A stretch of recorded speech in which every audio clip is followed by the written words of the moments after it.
and totally betraying the least principles of a civil society is that it is not appealable. They call Dr. Naik a warmonger. Well, history knows who is the warmonger.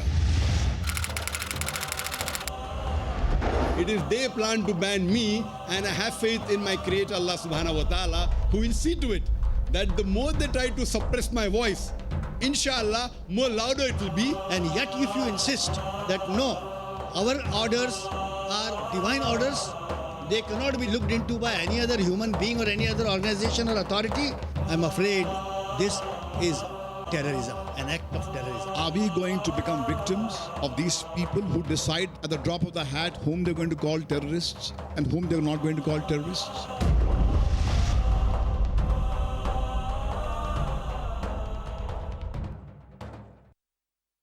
May peace be on all of you. On behalf of the Islamic Research Foundation, I, Dr. Muhammad Naik, who have this task of coordinating between the press and the speakers on the dais, welcome all of you wholeheartedly, as well as I welcome two prominent and very famous human rights activists of India, Mr. Mahesh Bhatt and Advocate Majid Memon. One very prominent in dealing with humanitarian aspect of such issues, another very prominently known as dealing on the legal issues on such cases. First and foremost, let me clarify. We have got together here today specifically to get a clear picture on the serious allegations put forward by the United Kingdom government, specifically its Home Department, on Dr. Zakir Naik, and putting a ban or an exclusion order on him. And this is our opportunity to have Dr. Zakir Naik's clarification and relevant response to this exclusion order. As I'm told that we have limited time available with us today, it would be fit that we don't convert this into a question and answer session on other general matters in which Dr. Zakir and our other speakers might be well versed with. Let us restrict ourselves to issues of terrorism and violence specifically, and if time permits, we'll allow you an open session after that. The British Home Office issued this order on 16 June 2010, just 1 or 2 days before Dr. Zakir was to arrive in the United Kingdom. And that too for a series of peace talks in some of the leading venues and cities of United Kingdom. Dr. Zakir has been regularly visiting the United Kingdom for the last 15 years for public talks and never has been misunderstood or mistreated ever in such a manner by the UK government. All his talks have been peaceful, and there has never been an incident of violence ever in any of these talks. To give you an exact idea of what is the order and a response to it, we will have Dr. Zakir Naik. Before that, may I quickly read out at fast pace, because I think our volunteers here have already distributed the press release for your ready reference. Dr. Zakir Naik's banned by UK government. Dr. Zakir Naik filed legal case in British High Court to approach Ministry of External Affairs for support. This is the main theme of today's discussion. Mumbai, June 2, 2010. Dr. Zakir Naik, eminent Islamic scholar and international personality, has initiated legal proceedings against the UK government's exclusion order, banning him from entering Britain. Dr. Naik is also approaching the Minister of External Affairs, Mr. S.M. Krishna, for the ministry's support in revoking the order.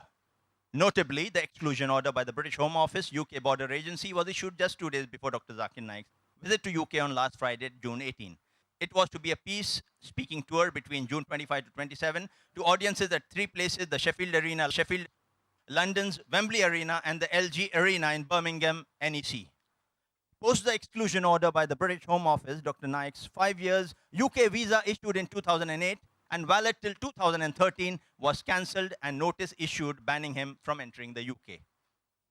Dr. Naik has initiated legal recourse in the High Court of London with a view to appeal against the exclusion order, terming the reasons of ban as untrue and misrepresentation of the truth. He is also approaching the Indian Ministry of External Affairs, the Prime Minister's office, and the British Embassy for revoking the ban. Says Dr. Naik, I have spoken out on numerous occasions against all and any facts of terrorism and have unequivocally condemned acts of violence, including 9/11, 7/7, and 7/11 serial train bombings in Mumbai incidents.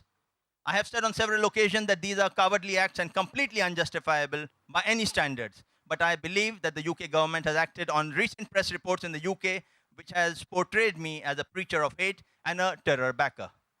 That is not just a warped view, but totally unjustified impression of my work. It appears these sensational headlines have been based on some of my quotes that have been either used out of relevant context or are completely wrong. It is clear from many of my talks that in Islam, terrorism and killing of innocent civilians is completely forbidden, and as such, I have unequivocally stated several times that no Muslim should be a terrorist. However, what is more surprising is that the UK government, which has so many resources to its disposal, has acted on falsehoods of the media and without cross-checking the facts.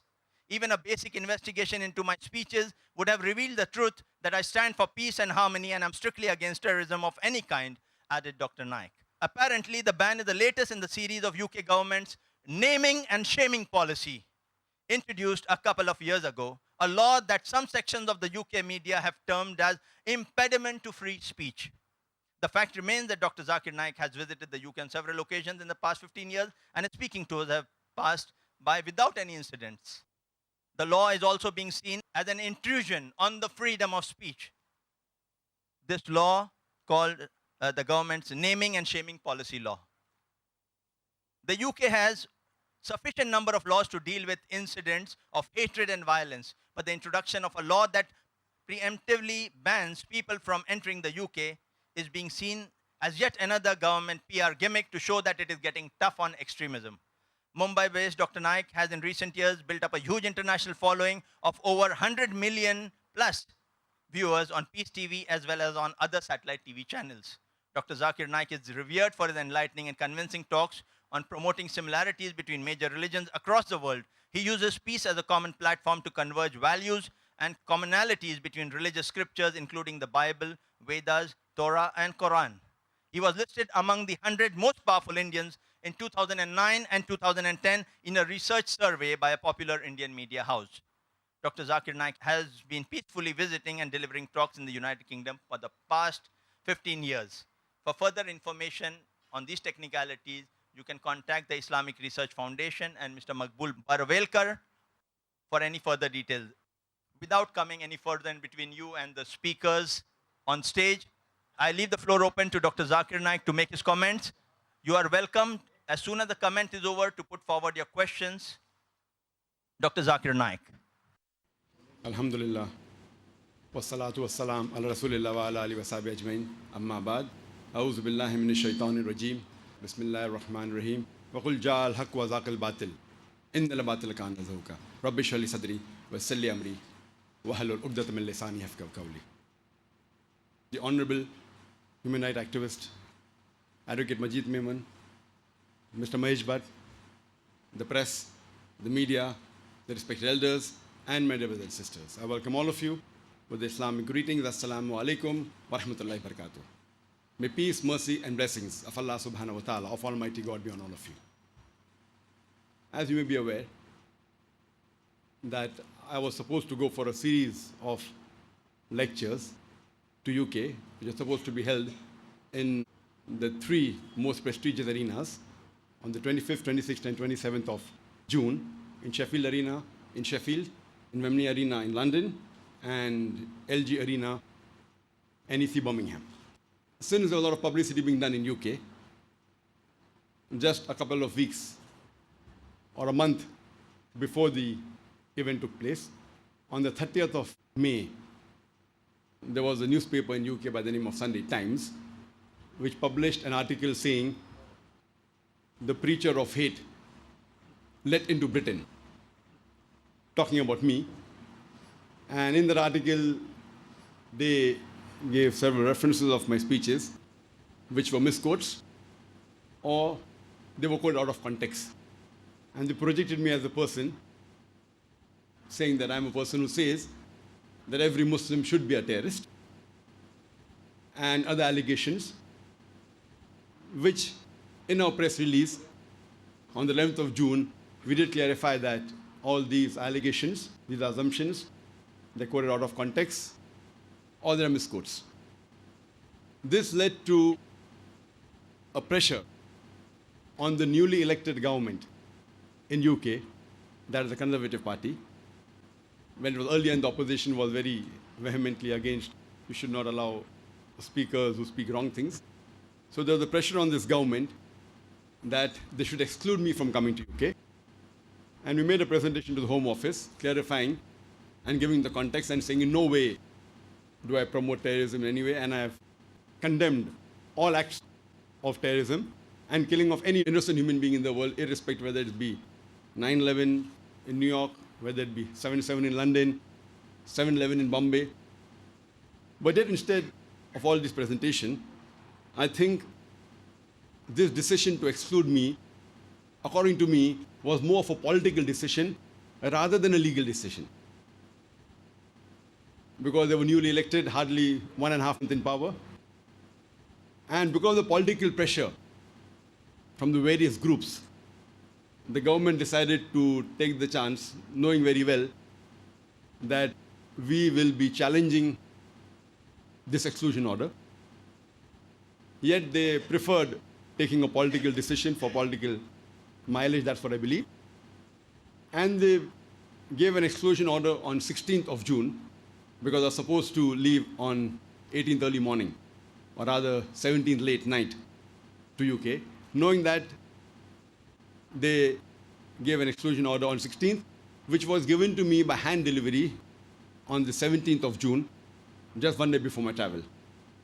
We received a phone call from the Deputy High Commission in Bombay of UK, saying that there's a letter, there's an exclusion order given to you, please come and collect the letter. And I sent my manager, and he collected the letter.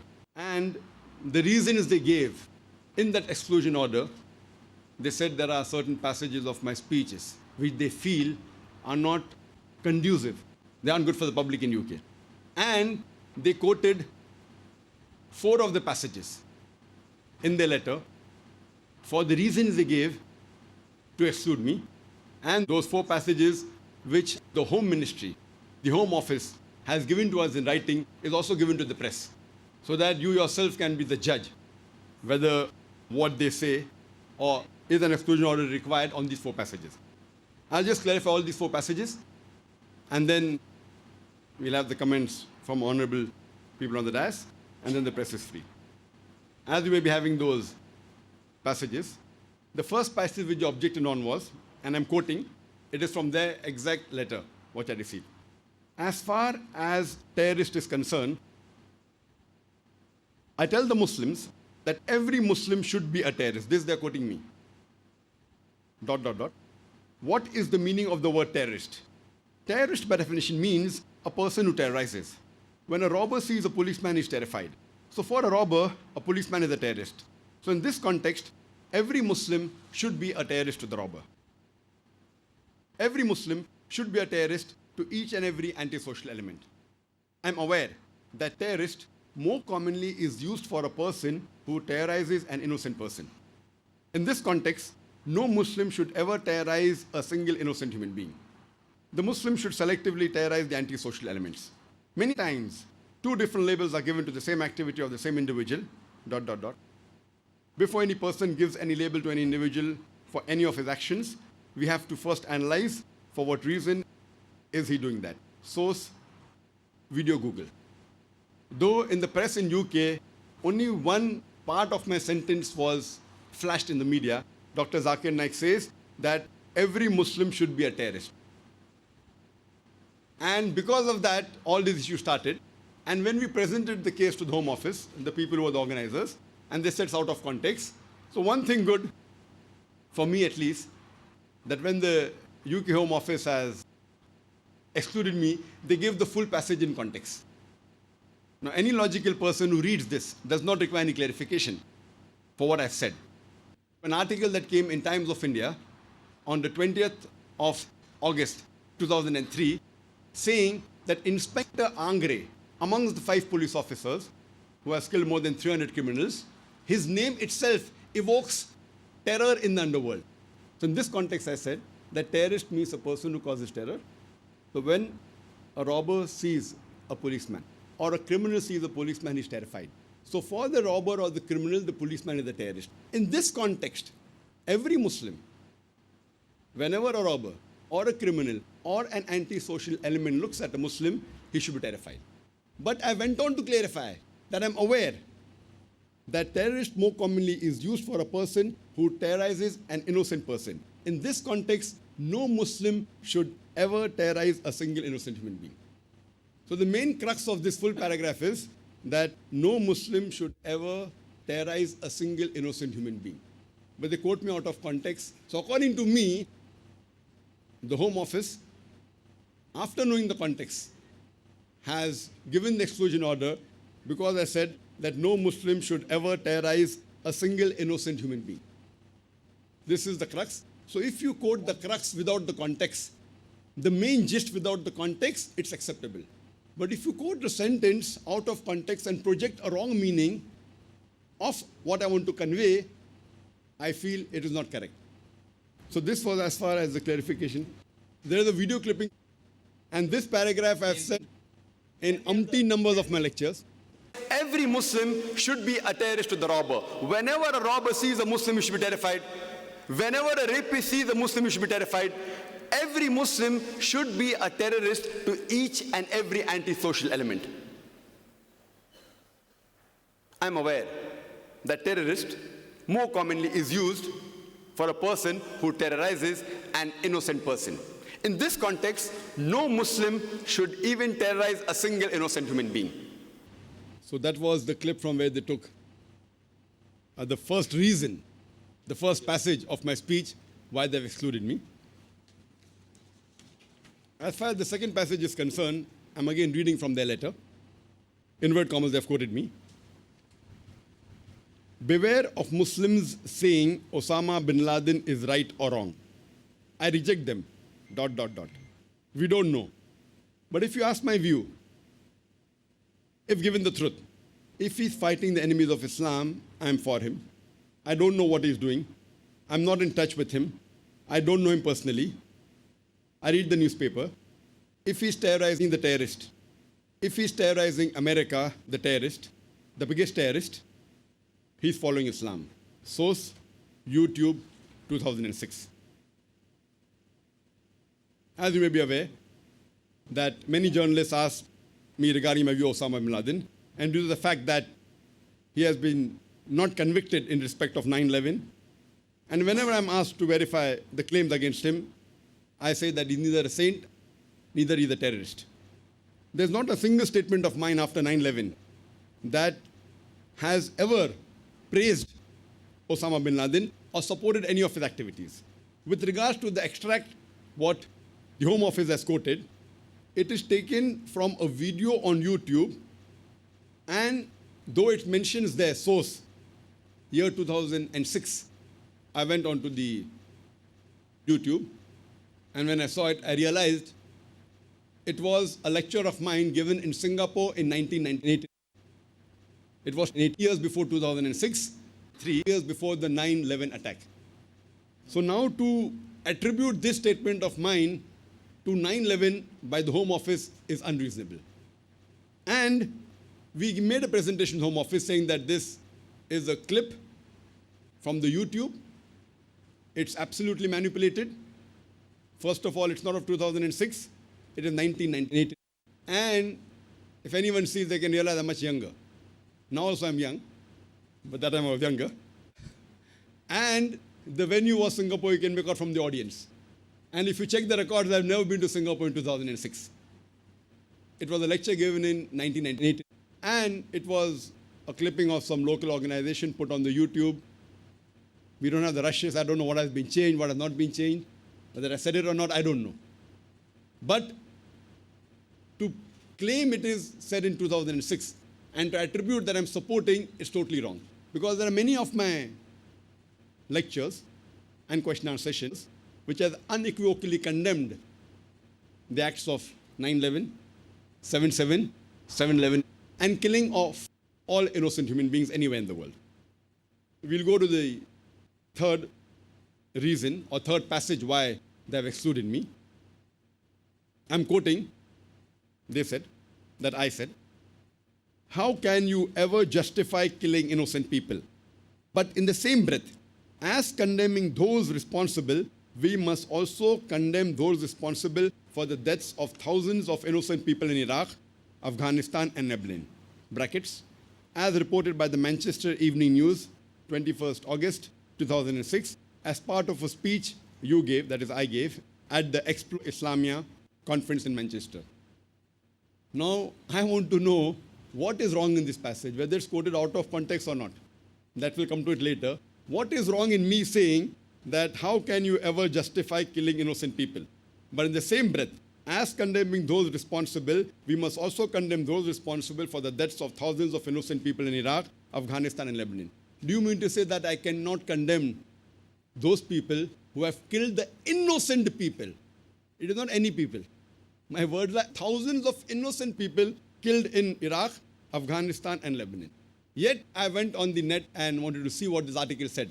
And when I went on the net, I was shocked that there was in the same newspaper, that is Manchester Evening News, of 21st August 2006, before this paragraph that they quoted, there was another paragraph on top. And I read what it mentions.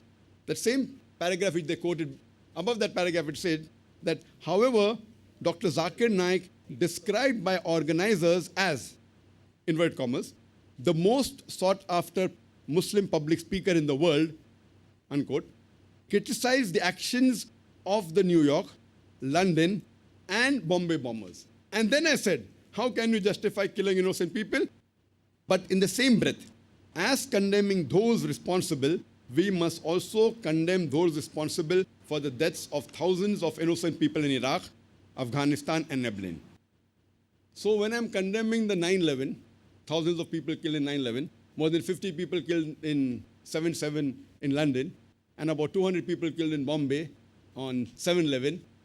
In the same breath, I'm also condemning thousands of innocent people killed in Afghanistan, in Iraq, in Lebanon. Does it mean that if people are killed in America and UK, people should condemn those killers? Does it mean that the life of a UK citizen and an American citizen is more important than a life of an Afghani or an Iraqi or a Lebanese? So is this human rights? So why are they objecting on me condemning those people who have killed thousands of innocent people in Iraq, Afghanistan, and Lebanon? So I leave it to the judgment of the press. We go to the fourth paragraph. The fourth passage which they objected amongst the hundreds of talks I've given throughout the world. The inverted commas, they are saying that I said, strongest in enmity towards the Muslims are the Jews and the pagans. It, into bracket the Quran, does not say that the Muslims should fight with the Jews. The Jews by nature as a whole will be against Muslims. There are many Jews who are good to Muslims, but as a whole, the Quran tells us, as a whole, they will be our staunchest enemy. Peace TV recorded on YouTube. And this is a passage that has been taken from one of the conferences we had in Bombay. That's in November 2007, the Peace Conference, which took place in Mumbai.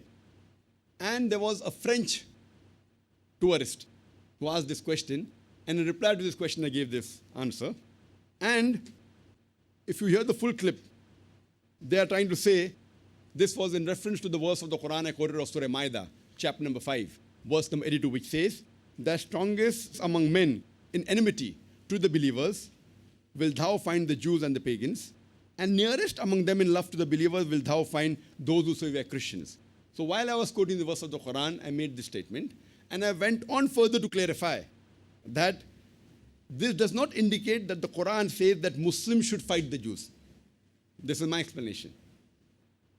The Jews by nature as a whole will be against Muslims, but there are many Jews who are good to Muslims. But as a whole, the Quran tells us that they will be the staunchest enemy to the believers. So this was explanation of the verse of the Quran, and which is self-explanatory. And we'll show you the clip of the complete answer that I gave in the conference that's in November 2007. Can we have the clip? I am traveling 8 months in India. I am 18 years old. I completed my 12 in June. And so, inshallah, if you agree, I will meet you in private. But now I just would like to ask you about the Jews. Maybe, if I am not wrong, you said that it is written in the Quran that Jews and pagans are the strong enemies of believers, Muslim believers, Muslim. And I would like to know how this verse can favorize peace in humankind when we see the troubles between Palestine and Israel, how some Muslims and some Jews cannot misunderstand this verse, because maybe it can provoke some misinterpretation, or if it's literally that Jews and Muslims have to be enemies.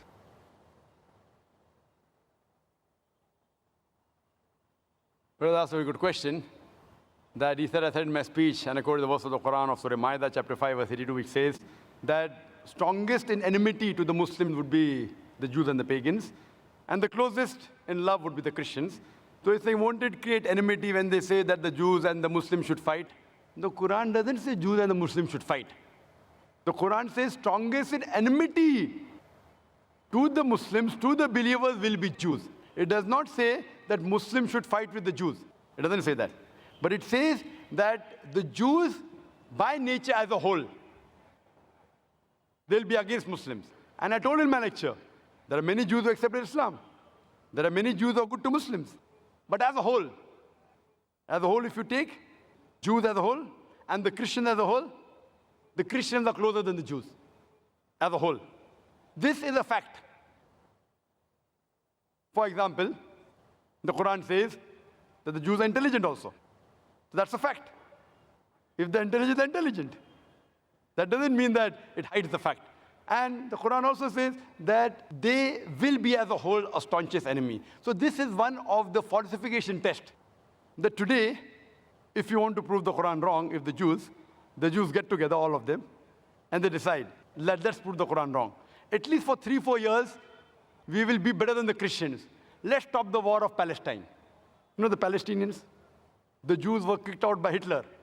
Hitler incinerated 6 million Jews. He kicked them out of Germany. The Arabs, the Palestinians, they do ahlan wa sahlan. Come with open arms. After a few years, they are kicked out of the home. Imagine someone gives a traveler his home to live, and the traveler kicks him out of his home, and he's shouting that he has taken my house, and you're calling them terrorists. So what they have to do is, let's get together and solve this problem. Whatever the problem is. Today, America is controlled by the Jews. Whether it be the banks, whether it be the money, whether it be the power.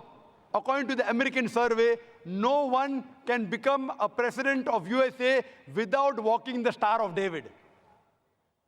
So the Jews are a minority, less than 5% in America. But they're controlling the economy, they're controlling America. Fine? So if they're controlling America, let all of this, let's solve the problem of Palestine, let's solve the American problem. Not forever, few years. 4 or 5 years only. And the problem is solved. So we aren't telling that the Muslims should fight with the Jews. In fact, the Quran says, even if your enemy wants peace, several places, even if they come to fight you, it's mentioned in Surah Anfal, in the battle, if they want peace, give it to them. So Quran is always for peace. Quran is always encouraging them. But if a person does not want peace to prevail, what can we do? Islam is a religion of peace. It wants peace, but it even mentions facts. That means we have to be careful of the Jews. Not that we have to fight them, unless they come and fight with you. That's a different thing. Imagine what's happening in Palestine, what's happening in other parts of the world. So brother, for peace to prevail, you have to follow the guidance of the Quran and live harmoniously rather than be enemies. So Quran doesn't say that Jews should be enemies, but they will be saying. Hope that answers the question. That was the complete context of the answer I gave. And many may be aware that very often I have always said that the biggest terrorist in human history is Adolf Hitler, who has done so many atrocities on the Jews. And it is claimed that he has incinerated 6 million Jews. So if I condemn the biggest terrorist in human history, Adolf Hitler, that means I'm not against the Jews. It is what I said was the statement of the Quran. So this was in relation to the 4 objections that were taken by the Home Office in UK. And what we are doing at present is that we have taken legal advice. We have legal opinion from here, mashallah, and also in UK. And what we are doing is that though there is no right to appeal, as was mentioned in the exclusion order, we are going to seek for a judicial revision, what we call in our lingo writ petition. There is a judicial revision in the High Court very soon. We have hired a battery of lawyers, barristers, and they are shocked. When I showed them the reasons, they are shocked that it is the first time we are seeing such an exclusion order based on these 4 passages. They are shocked at the decision taken by the new government, and they are very hopeful that it will be very easy unless the politicians intervene. Otherwise, I have more faith in the judicial system than the politicians in most part of the world. Whether it be judicial system of India or the judicial system of UK, I have more faith in the judicial system rather than the politicians.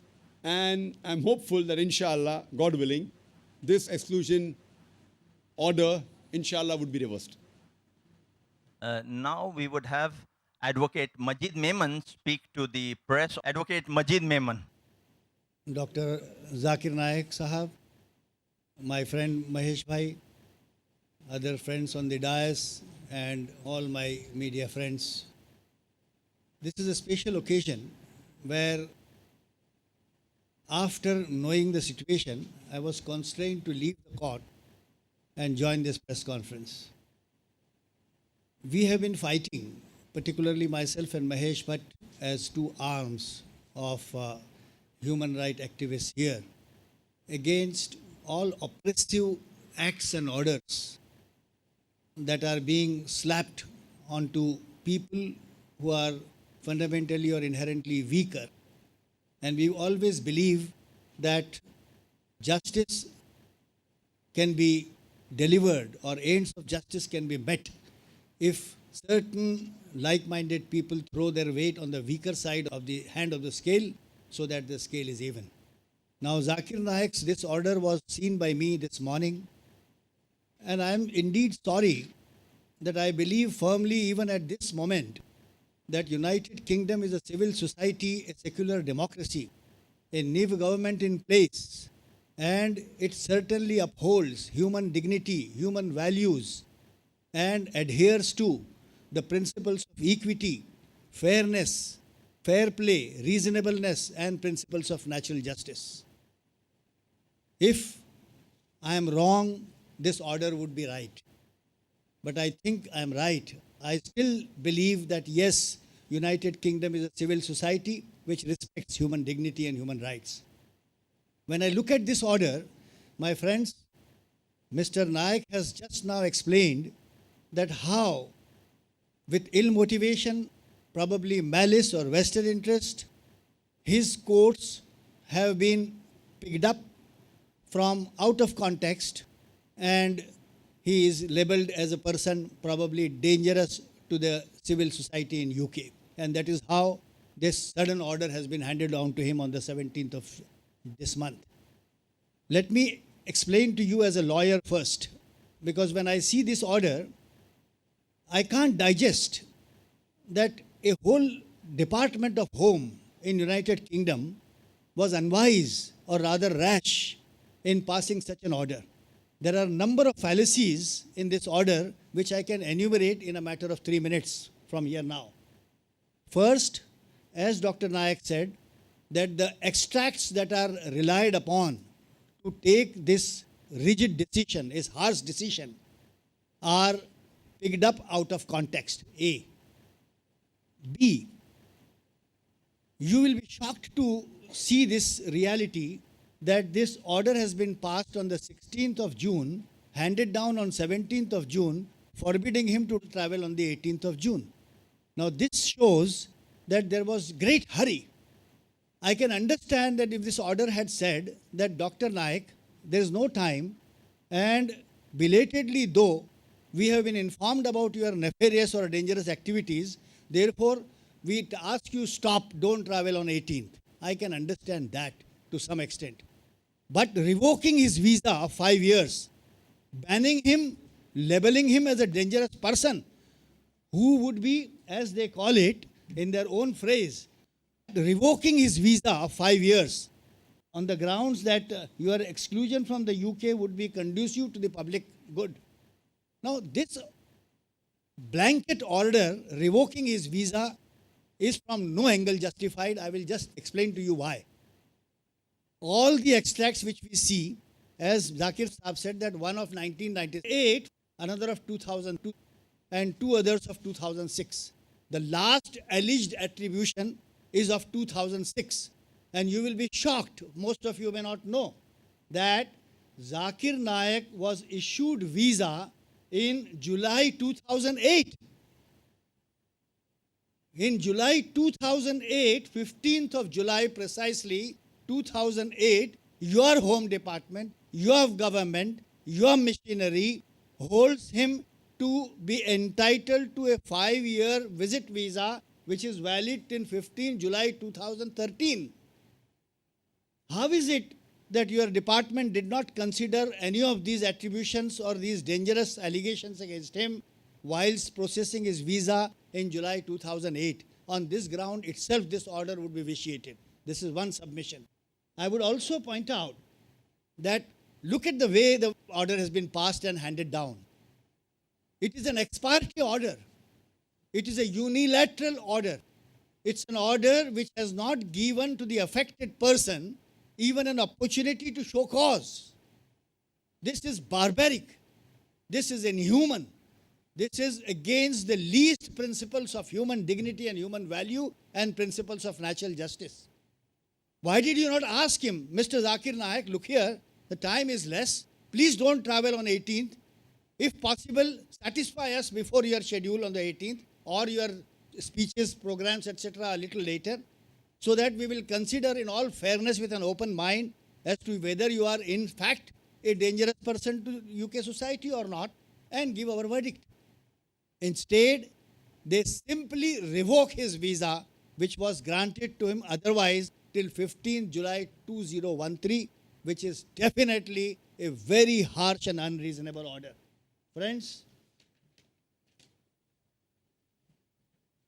now there is non-application of mind in passing this order because, as I said, that this order is passed in June 2010.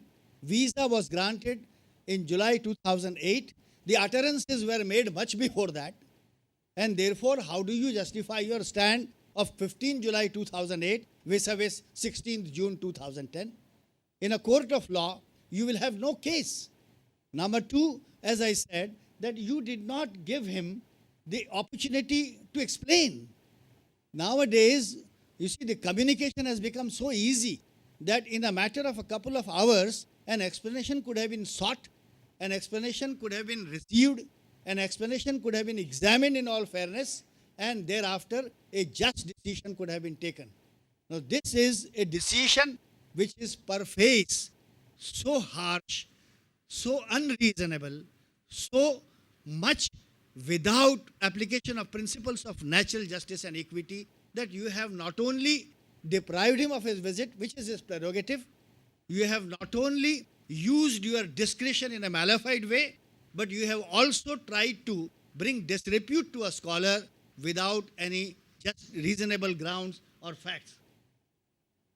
Now, as I said, that you see, if a man goes, suppose, assume hypothetically that Zakir Naik had approached the UK Council office, are asking them that I have to go on the 18th for a program, then they may examine what are you going for, whether what you are going for is fair or unfair.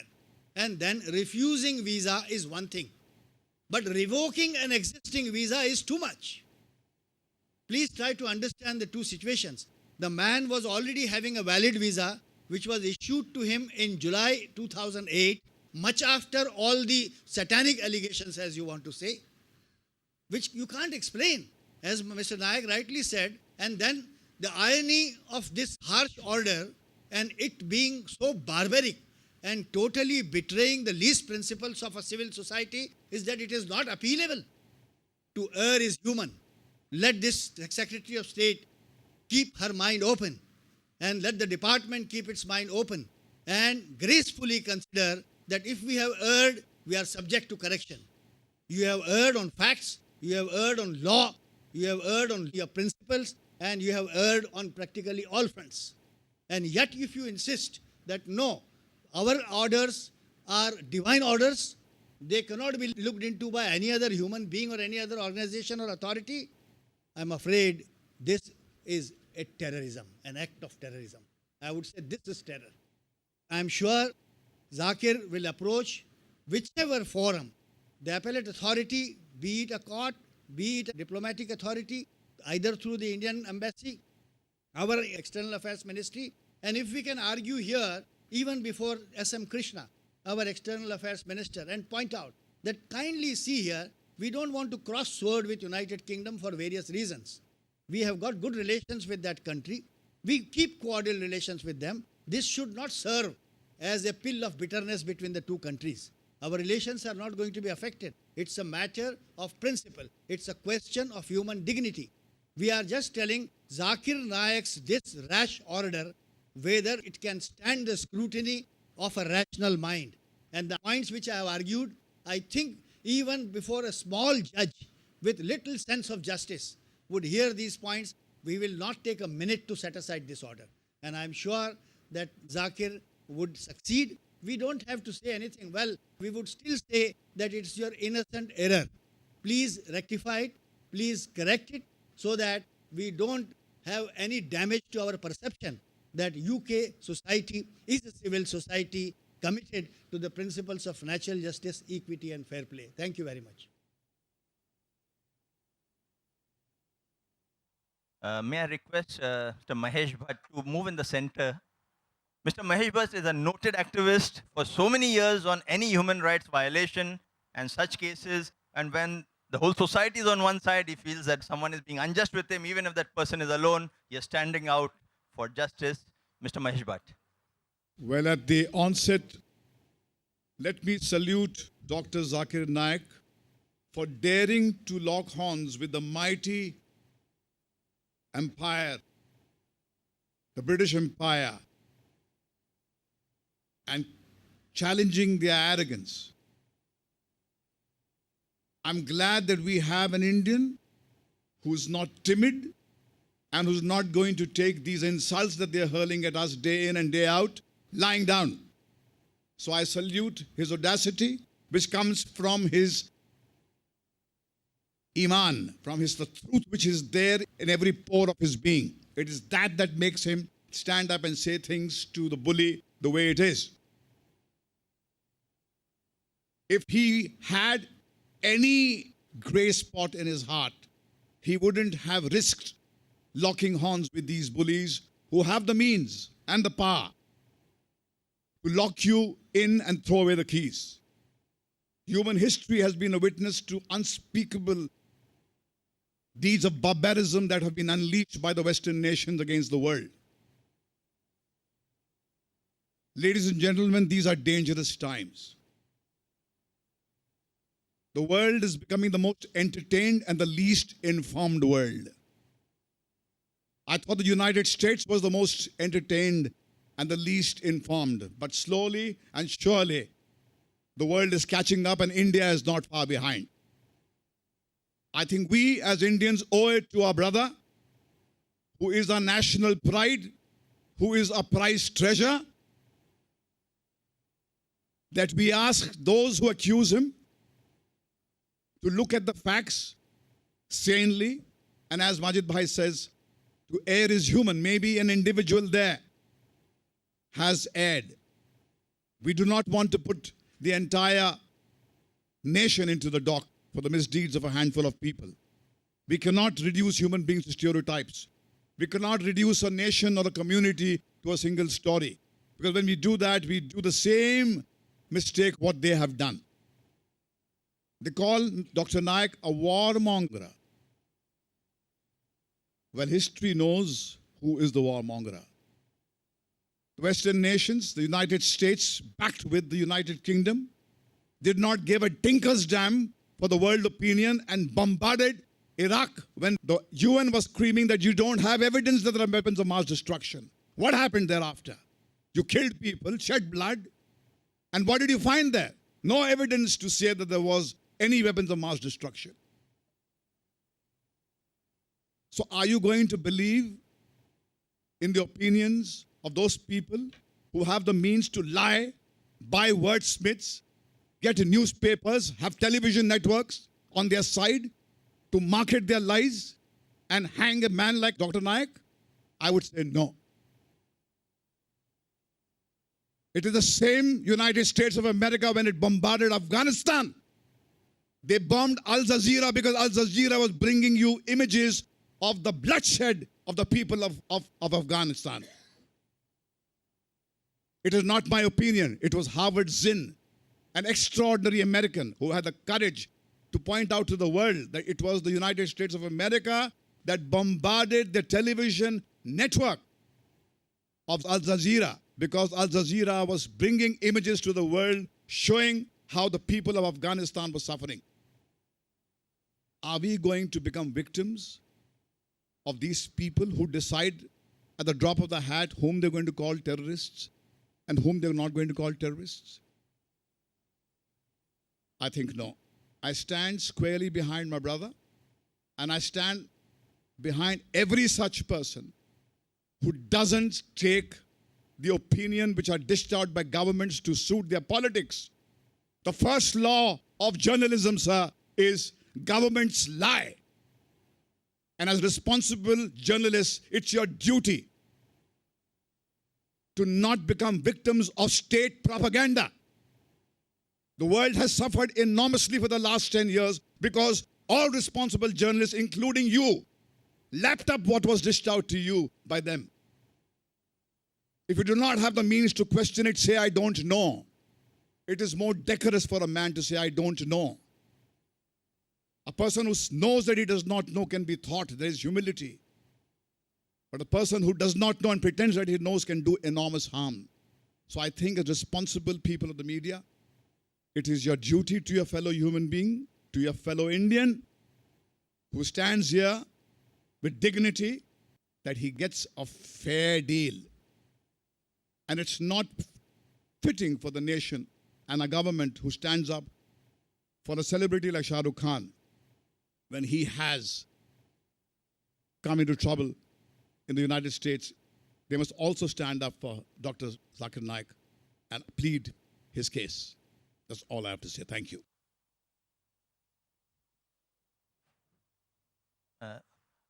Thank you for your very comprehensive and apt comments on the legal side as well as the humanitarian side of the issue.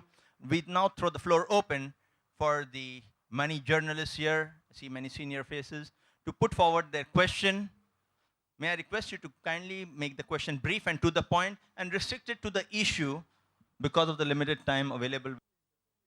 And to whom the question is, if it's to Dr. Zakir Naik, Advocate Majid Memon, or Mr. Mahesh Bhatt, kindly specify and kindly state your name and which media organization you represent so they can give you a more appropriate response.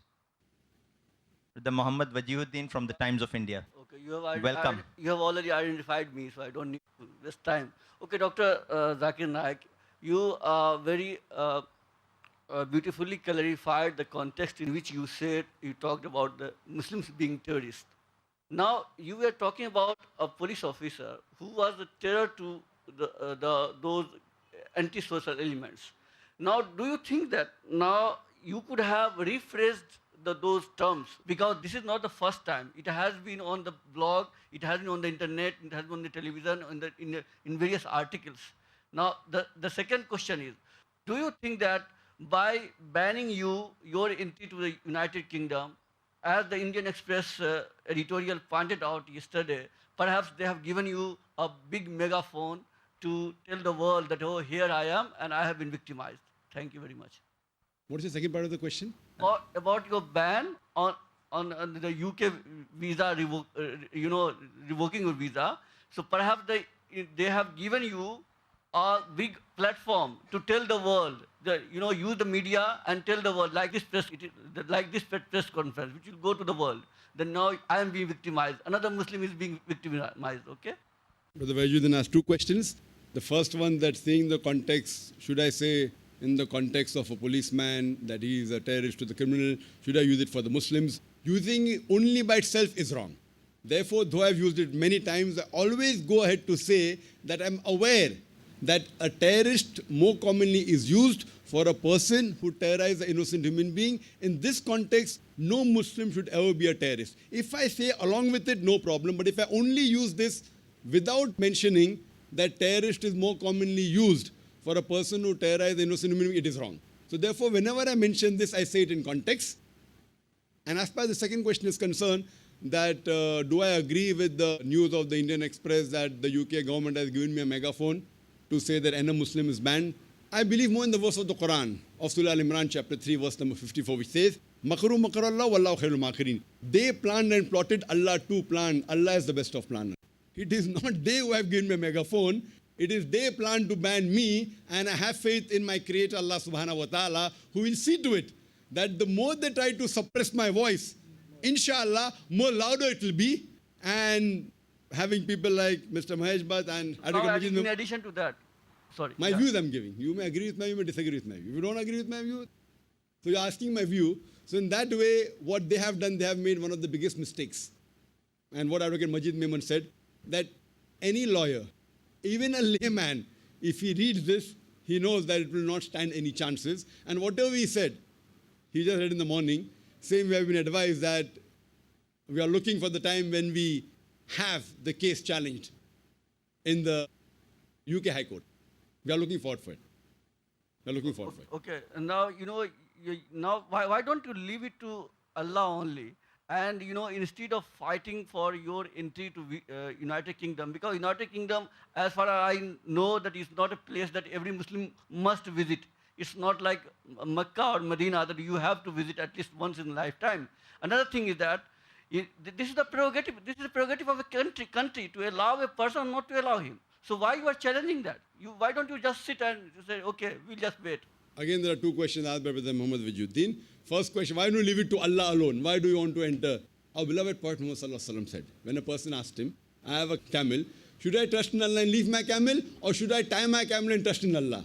So the Prophet replied, tie your camel and trust in Allah. So I'm following the commandments of my Prophet. Trust in Allah, but tie a camel. That doesn't mean that if I'm sick, I'll say I believe in Allah, I won't go to a doctor. Because Quran says, Fas'alu ahli zikri in kuntum la ta'lamun. Surah Naik, chapter 16, verse 43. If you don't know, ask the person who's an expert. So in the law is expert. So not that if UK bans me, that I will not be able to speak. But coming to your second question, that they have a prerogative to allow me or not to allow me, I agree with you. They have a right to allow or disallow any human being who's a non-UK to enter. But giving me permission in 2008, I've been going since the past 15 years. I've given several lectures in most of the major cities of UK, in London, in Birmingham, in Bradford, in Cardiff, in Glasgow, in Manchester, and tens of thousands of people attending. Even after giving me a valid visa, last visa that they gave me was 2008, valid for 5 years, it yet has 3 years validity. To exclude that, it is against the human rights. And I have a right to enter, and that also maligning me. One is preventing me from entering one thing. That's one thing which is not that much of a problem for me. Without going to UK, I can go in many other ways. I can have my voice reader. But maligning me, saying that I am a person who's a hate monger, I am a person who promotes terrorism, that is a bigger issue for me than entering UK. And hopefully we'll reverse both. And it is the right of the citizens of UK to hear me. It is the right of the citizens of UK in tens of thousands want to hear me. Why are you depriving them of hearing me live? When they've had one of the best arenas, or biggest arenas they've had in UK, and they want to hear me, it is their right that they have to hear me. That's the reason I feel that the order will be revoked. Any other question? We'll give chance only 1 or 2 questions to every newspaper. Otherwise, at the limit given to me for time, will not be able to be managed.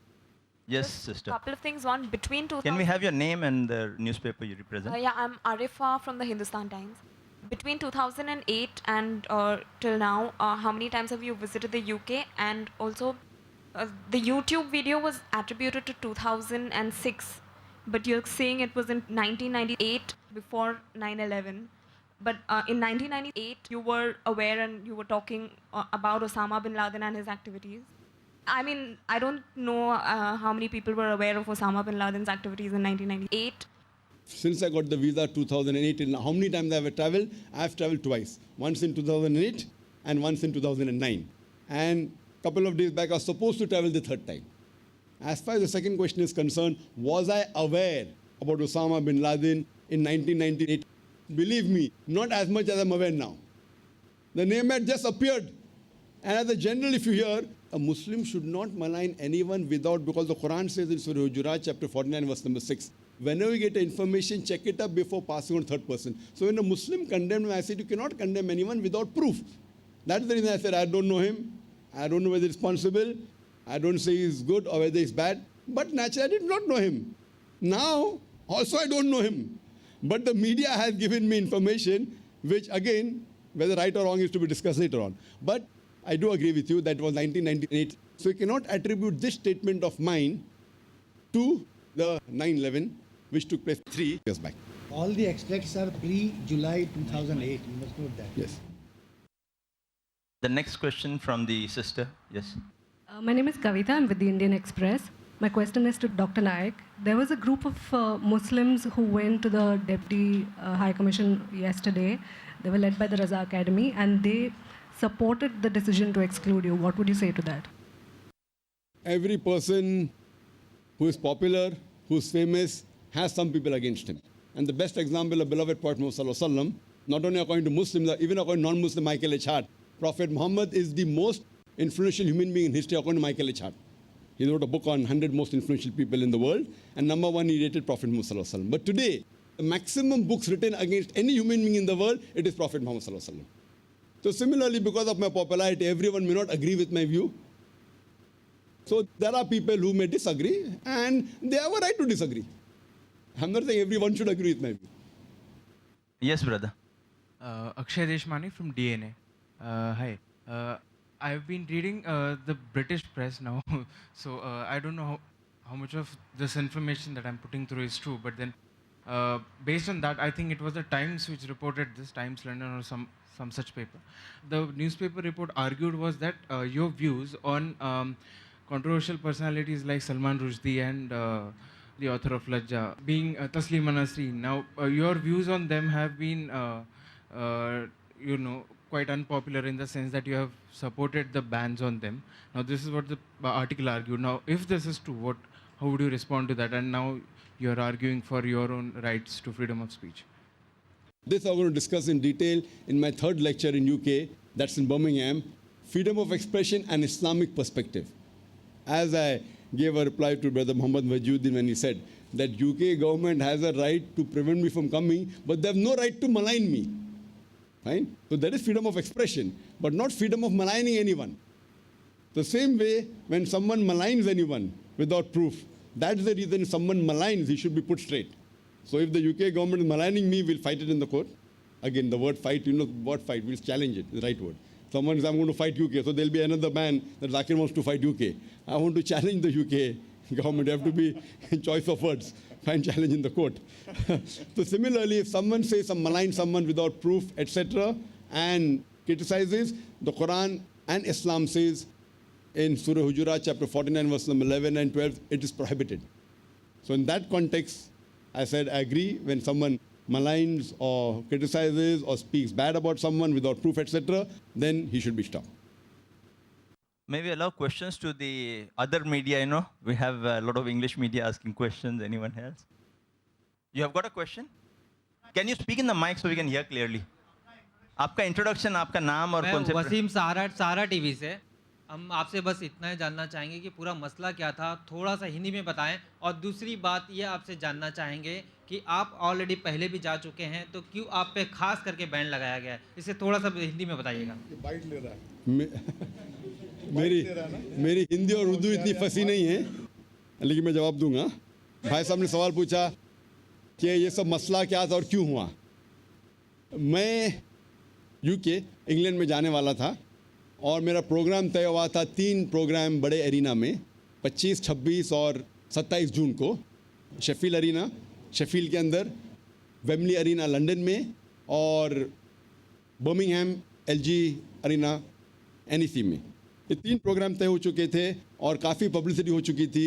उस वक्त तकरीबन 1 महीने पहले 30 मई एक UK newspaper है जिसका नाम है टाइम्स, जो संडे को संडे टाइम्स में एक जर्नलिस्ट डेविड लेपर्ड, उनने एक आर्टिकल लिखा, क्या एक हेट मॉन्गर को ब्रिटेन में आने की इजाज़त दी गई है।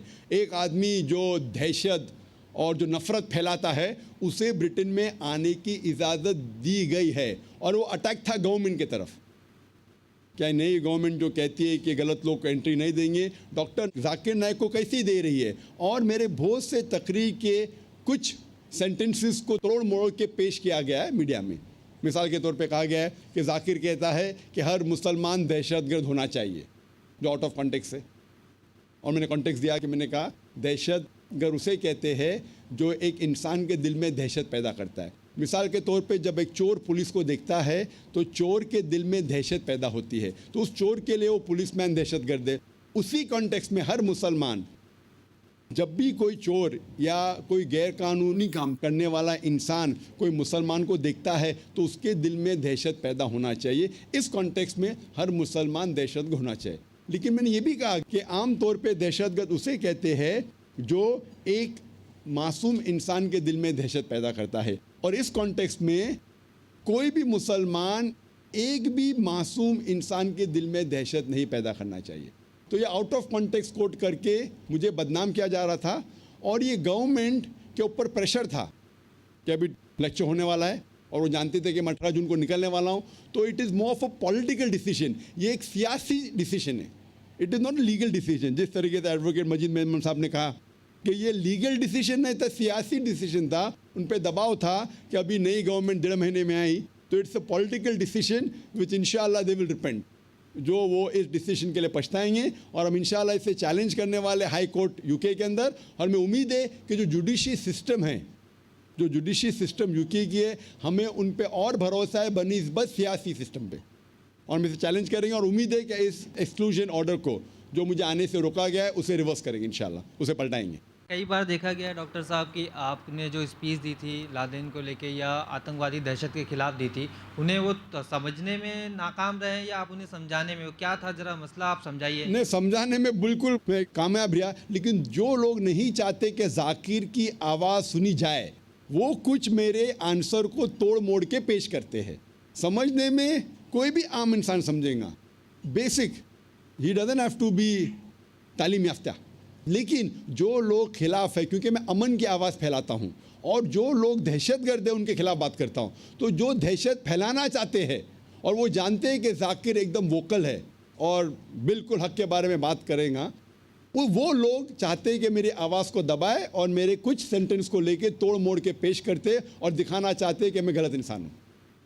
लेकिन वो पूरा सेंटेंस क्या था, वो जरा सेंटेंस जरा क्लियर कीजिए। सेंटेंस तो मैंने कह दिया, टेररिस्ट का हिंदी में कह चुका ना, आपके पास दिया है ना, वो उसमें दिया गया, प्रेस रिलीज में सब लिखे कुछ ऐसे लोग हैं जो आपकी आवाज़ नहीं सुनना चाहते हैं वहाँ पे, तो कौन आपके खिलाफ है? वहाँ की गवर्नमेंट है कि वहाँ के टेररिस्ट हैं या पूरे लोग?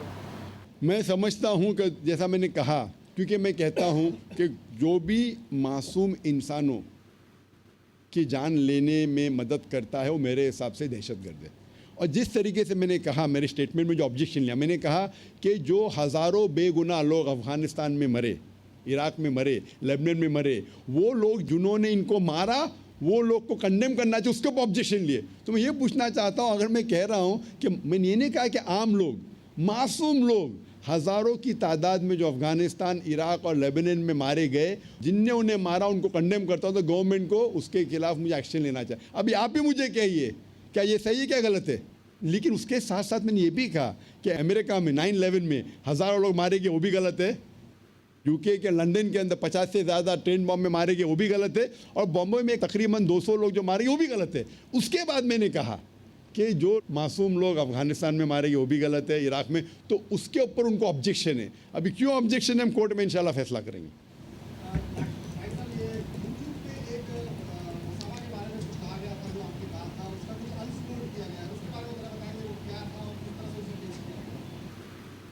जहाँ तक कि लोग पूछते ओसामा बिन लादेन के बारे में, मैं कहता हूँ कि अगर मैं BBC और CNN को देखूँगा और उसे सच मानूंगा तो मुझे मानने पड़ेगा कि ओसामा बिन लादेन टेररिस्ट है। लेकिन क्योंकि मैं दुनिया भर घूमता हूँ, मुझे कई रिपोर्ट्स मिलते हैं। और चंद साल पहले 7 सितंबर 2006 में टाइम्स ऑफ इंडिया में एक रिपोर्ट आई थी कि 75 scientist they consider 9/11 to be inside job. Inside job को उर्दू में क्या कहेंगे, हिंदी में अंदरूनी मामला, अंदर की बात। और उसमें लिखा था कि 75 अमेरिकन साइंटिस्ट एंड प्रोफेसर्स वो कहते हैं कि चंद warmongers, some warmongers in White House are responsible for the 9/11 so that they can take control and invade oil-rich countries. कौन कह रहा है? जाकिर नाइक ने।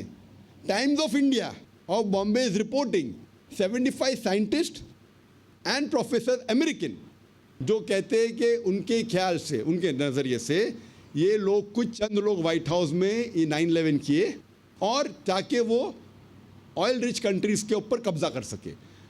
मैंने कई DVDs देखी, लूज चेंज, 9/11 फ़ारेनहाइट, कई DVDs। जब मैं देखता हूँ, मैं क्योंकि डॉक्टर हूँ, मैं साइंस में मानता हूँ, जब ये साइंटिस्ट की दलील देखता हूँ मुझे लगता है ये दलील BBC और CNN से काफ़ी ज़्यादा पावरफुल है। लेकिन फिर भी क्योंकि कुरान मुझे कहता है कि जब भी इंफॉर्मेशन आए चेक करो, तो ये इन्फॉर्मेशन कुछ और कह रही है, वो कुछ। तो आम पब्लिक जब मुझसे पूछती है या प्रेस मुझसे पूछती है तो मैं कहता हूँ मैं बिन लादेन के बारे में नहीं जानता हूँ। मैं ना उसका दोस्त हूँ ना उसका दुश्मन हूँ। मैं ये भी नहीं कह सकता हूँ कि वो दहशतगर्द है, ये भी नहीं कह सकता हूँ वो संत है, मैं नहीं जानता हूँ। और मैं ये कहता हूँ, और मैंने कह चुका हूँ, ये मैं पूछना चाहता हूँ होम सेक्रेटरी टेरेसा मे से, सपोज़ मिसाल के तौर पे हाइपोथेटिकली आज आप ओसामा बिन लादेन को पकड़ती है यूके गवर्नमेंट और उसके अगेंस्ट सुनाई होती है हाई कोर्ट में। हाई कोर्ट की सुनाई होने वाली 4-5 दिन बाद, और उस हाई कोर्ट के जज को अगर टेरेसा में पूछेंगी आपके ख्याल से ओसामा बिन लादेन टेररिस्ट है क्या, नहीं तो क्या कहेंगे वो क्या कहेंगे? मैं नहीं जानता हूँ, पहला भाई ट्रायल तो चलने दो, मैं एविडेंस को देखूंगा फिर कहूँगा। वो थोड़ी कहेंगे नहीं BBC में देख चुका हूँ, ट्रायल मत करो, उसको मौत के घाट उतार दो। नहीं, क्योंकि वो जो जज है वो एक अच्छा नागरिक है, वो रिस्पॉन्सिबल है। उसी तरीके से अल्हम्दुलिल्लाह मेरी 10 करोड़ से ज़्यादा फॉलोइंग है और जो मैं कहता हूँ लोग सुनते हैं, मानते हैं। इसीलिए मुझे चौकन्ना रहना चाहिए। जब मैं दोनों न्यूज़ देखता हूँ तो मैं कहता हूँ आई डोंट नो, और जिस तरीके से महेश भट्ट साहब ने कहा आई डोंट नो बोलना बेटर है rather than give a wrong comment. और इस्लाम के अंदर भी अगर मैं किसी को गलत इल्ज़ाम लगाता हूँ तो मेरे पे गुनाह होगा। किसी की तारीफ़ करने को प्रॉब्लम नहीं, कोई इंसान अच्छा भी नहीं बोलूँ अच्छा है तो प्रॉब्लम नहीं है, लेकिन किसी पे इल्ज़ाम लगाने के लिए तहकीक करना चाहिए। और ना मुझे तहकीक करने के लिए टाइम है, मैं क्यों मेरा वक्त बर्बाद करूँ। जिसके पास प्रूफ है वो कहे मुझे कोई एतराज़ है, मेरे पास प्रूफ नहीं है। जब मैं दोनों प्रूफ देखता हूँ मैं कहता हूँ I don't know, neither do I call him a saint, neither do I call him a terrorist. लेकिन लोग क्या करेंगे, हाँ जाकिर ने कहा बिन लादेन टेररिस्ट नहीं है और उसको छाप देंगे। आप भी जब यहाँ से भी मैंने कहा he was not a saint nor a terrorist. तो लोग ऐसा तोड़ मरोड़ के पेश करते, ना मेरा दोस्त है ना मेरा दुश्मन है। My name is also Zakir. Achha, we'll allow the last question from brother Zakir to brother Zakir. Zakir to Zakir. Yes, welcome. Can we have the mic given to the brother at the back? Yes, yes, brother. My name is Zakir, sir, and I'm working for Safar Mumbai ka Hindi press actually. And I heard many times about his speeches and all, very good. He has traveled all over the world. I cannot understand why only London has only these people have only banned his visa and no other countries. Why all these famous personalities are being attacked I don't know what is the reason. Are these people, foreign people, are allergic to Indian famous personality? Or are they scared with these people that one person is giving such a better speech and all, but still he is attacked and all this? So what will happen about a simple person like me? Ordinary person, what will happen, sir? At least you are there to support this person. He is a famous personality. What happened? There are many Indians who are suffering like this. What is happening, sir? Are these foreign people really scared of Indian people? He is not bombarding anything. He is just giving the simple speech along with the Quran he is reciting it all. Why all these things happening with the Indian personality? Because before that also, our army general all be refused the visa. So all these famous personalities are being, the foreign people are scared of this famous personality. We asked brother. I want to Mr. ask the Majid London, Memon- London thank you- people also thank you, why they brother have done Zakir. these things, sir. Thank you, brother Zakir. May I request brother Majid Memon to This is truly another Zakir, nothing more. Zakir का मानना है truth को spread करना। हमने कहा ना हाँ, हमने देखिए कानूनी तौर पर मैं पहले ही कह चुका हूँ, मैं दोहरा दूं हिंदी में भी, बेचारे वो कुछ लोग कह रहे थे। देखिए ऐसा है कि ये 17 जून को इनको एक पर्ची दे दी गई और ये कहा गया कि आप 18 जून को इंग्लैंड नहीं आ सकते, आपको रोक दिया जाएगा, आपका वीज़ा रद्द कर दिया गया। ये एक बहुत ही गैर जिम्मेदार हुक्म है जिसके ख़िलाफ़, जैसा कि जाकिर साहब ने बताया शुरुआत में और हमने भी उनको कहा कि हम पूरी ताकत से इसको सपोर्ट करेंगे कि इसके ख़िलाफ़ जहाँ भी उच्च न्यायालय के सामने वहाँ पर या जहाँ कहीं गवर्नमेंट के डिप्लोमेटिक ऑफिस में इसके ख़िलाफ़ अपील करना ज़रूरी है। हालांकि इस ऑर्डर में लिखा गया है कि this is a non appealable order. अब ये making it non appealable order, A rash order which is handed over in a day, unilaterally x party, यानी बग़ैर नोटिस दिए, बग़ैर वजह पूछे आप एक तरफा एक ऑर्डर देते हैं और उसके बाद जब आप ये कहते हैं कि ये नॉन अपीलेबल ऑर्डर है, तो मैंने कहा, मैं दोहरा दूंगा, दिस इज़ टेरर, ये है टेररिस्ट एक्ट। यानी इस तरह से कोई कानून में कोई बात बैठती नहीं कि आप तो आपको भी बैन कर देंगे जी। आप ऐसा है कि नहीं, आप अगर भाई ठीक है जाकिर साहब आप 18 को नहीं आ सकते हैं, ये कहा होता उन्होंने, क्योंकि वक्त कम है, चलिए हम आपको मौका देते हैं और आप हमारे साथ बैठें और बताएं कि आपका वीज़ा क्यों ना कैंसिल किया जाए।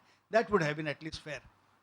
Then Zakir would have gone, he would have explained his stand कि भाई क्या सही है क्या गलत है, मैं कितना ख़तरनाक हूँ या मैं कितना ही सेफ आदमी हूँ, हो सकता था मामला। उसके बाद अगर जो कोई ऑर्डर होता तो वो माना जाता था। इस ऑर्डर में कई सारी खामियां हैं, हमने बताया। इसकी सबसे बड़ी खामी हमने ये बताई कि इसमें 3 या 4 एक्सट्रैक्ट जो दिए गए हैं वो 2002 और 2006 के हैं। 2008 15 जुलाई को इन्होंने वीज़ा ग्रांट किया है। हम यही सबसे पहला सवाल पूछेंगे अदालत के सामने भी या कहीं भी कि 15 जुलाई 2008 को जब इन्होंने एक 5 साल के लिए विजिट वीज़ा आपने दिया था, उस वक्त तो ये पहले कह चुके थे, उस वक्त उन्हें क्यों नहीं रोका? उसके बाद 2008 में इन्होंने विजिट की, 2009 में इन्होंने विजिट की, 2010 में अचानक इस तरह से आपका सख्ती से उनके तरफ रवैया देना सब साफ जाहिर होता है कि इसकी वजूहात कागजात पर ये नहीं है, इसकी वजूहात कुछ और होंगी। ये एक बड़ा मुद्दा है। दूसरा ये एक्सपायर वीज़ा वैसे 15 जुलाई 2008 को इशू किया गया मल्टीपल विजिट के लिए और ये 15 जुलाई 2013 तक के वैलिड था और कोई वजह नहीं थी कि इसे इस तरह से रद्द किया जाए। तो इसकी हार्शनेस, इसकी अनरीजनेबलनेस, इसकी अनफेयरनेस के बारे में बहुत सारा कुछ कहा जा सकता है।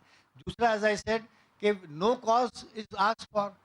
जाकिर से आप कहते, मैंने जैसा कहा पहले भी कि आज कम्युनिकेशन इतना फास्ट है कि एक कम्युनिकेशन टेलीफोन के ज़रिए या ईमेल के ज़रिए फ़ौरन उनसे पूछ लेते कि जाकिर साहब हम सोच रहे हैं कि हम आपको 18 तारीख से आने के लिए रोक दें, आपको क्या कहना है इसके बारे में? ये कुछ कह देते कि भाई इन वजूहात से हम रोक रहे हैं, उन वजूहात का एक्सप्लेनेशन जैसा अभी आपके सामने दिया। मैं समझता हूँ कोई भी ओपन माइंडेड आदमी होगा जिसमें थोड़ा सा भी सेंस ऑफ जस्टिस होगा, वो कहता है कि हाँ ठीक है हमसे गलती हुई है, हम आपका वीज़ा नहीं कैंसिल करते हैं। मगर ऐसा नहीं किया।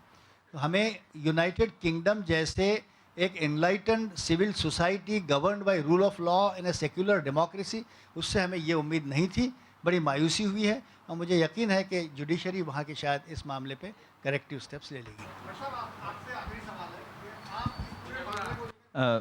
I think we'll allow the last question because the brother.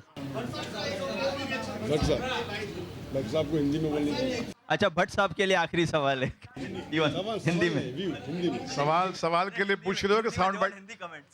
सवाल के लिए पूछ रहे हो कि साउंड बाइट के लिए पूछ रहे हो? साउंड बाइट के लिए सर, साउंड बाइट के लिए, साउंड बाइट के लिए सर, साउंड बाइट। अब ये हुई ना ईमानदारी की बात। तो हाँ बताइए, सवाल क्या है? सर ये इस पूरे मामले में आप क्या सोच रहे हैं और आपका स्टैंड क्या रहेगा? क्या फिल्म इंडस्ट्री भी इसमें जुड़ेगी? अब देखें ना, हमने ऐसे थोड़ी कह दिया कि these are dangerous time, we are the most entertained and the least informed society। कि मनोरंजन के क्षेत्र में पूरी दुनिया जो है ऐसी तेजी से आगे भाग रही है कि क्या कहने, मगर इंफॉर्मेशन के लेवल पे बिल्कुल कंगाली जो है दिन पे दिन बढ़ती जा रही है। बहरहाल मेरा यहाँ पर आके खड़े रह के अपना सपोर्ट का इजहार करना सिर्फ इतना ही है कि जुर्रत करने वाले आदमी का साथ देना चाहिए, और शुक्र है कि हमारे बीच में एक ऐसा शख्स है जो जुर्रत करके इस किस्म की एरोगेंस से आंख मिलाता है और कहता है भैया कि हम इसी तरह से सहम के ज़िंदगी नहीं जिएंगे, आपको हमारी बेइज्जती करने का हक नहीं है। आप हमसे सवाल पूछते हैं, हम आप जवाब देते हैं, आपने किस तरह आपने एक वन साइडेड डिसीजन ले लिया, तो इसके लिए मैं इनके साथ खड़ा हूँ यहाँ पर और मेरा पूरा सपोर्ट है इनके लिए। आपसे ये बात जानना चाहेंगे कि अभी भी इतना लोगों का रिलेशन अच्छा हो गया, देश का हमारा हिंदुस्तान भी आगे जा रहा है, लेकिन आज भी मुसलमानों को लेकर विदेश कंट्री में कहीं ना कहीं अलग सी बात है। इससे पहले देखिए शाहरुख खान को रोका गया, आज इन्हें रोका जा रहा है। क्या लगता है इनका स्टैंड क्या है मुसलमानों को लेकर? नहीं, इसमें तो कोई दो राय है नहीं कि इस्लामोफोबिया जो है वो जॉर्ज बुश के ज़माने से जो तेज़ी से फैलना शुरू हुआ उसका अंत नहीं है। हमको लगता है कि क्योंकि एक ब्लैक आदमी आ गया वाइट हाउस में तो दिन बदल गए हैं दुनिया के, ऐसा हुआ नहीं है। आज भी इराक में जुल्म हो रहा है, आज भी अफगानिस्तान में खून बह रहा है, पाकिस्तान में खून बह रहा है। तो ये तो सत्य है कि एक इस्लामोफोबिया की आंधी ऐसे बोलने से रुकेगी नहीं। हमें जब भी इस किस्म की कोई ऐसी करतूत किसी के साथ नज़र आए तो हमें उठकर उसके खिलाफ आवाज़ उठानी चाहिए।